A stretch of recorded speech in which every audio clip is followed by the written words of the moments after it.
ito dagdag kaalaman lang lalo doon sa mga baguhan pa lamang na kapag naglalagay ng doorknob, kung ipapagawa man ninyo, dagdag kaalaman ito na kapag inilalagay itong doorknob, dapat itong naka-usli na yan, no?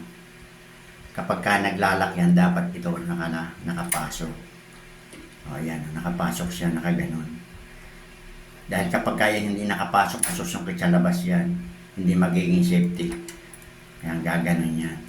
So kapag nakapasok ito, hindi yan masusungkit sa labas. Kaya ito, kapag nakalak yan, dapat ito, yung nakausling yan, nakasabit yan. Ang halimbawa, naka-ano siya. Ayan, nakaganon yan eh. So ito dapat, ito, nakapasok yan, nakaganon.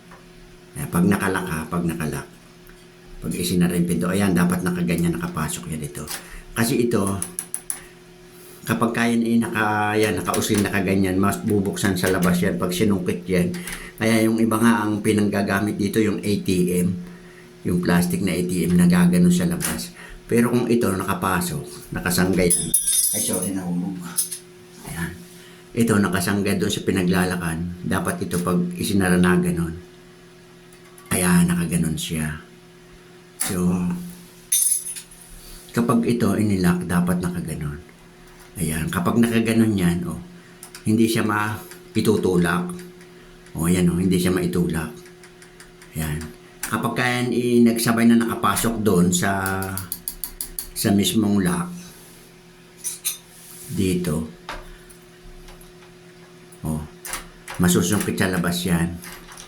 Ayan, Pero kapag ka ito, nakalakyan na ito, nakapasok dito, nang halimbawa nakaganon siya, yan. Yan. Dapat yan, nakaganon. Dapat ito, yan, nakaganyan siya, yan. Ayan, nakaganyan pag inilak.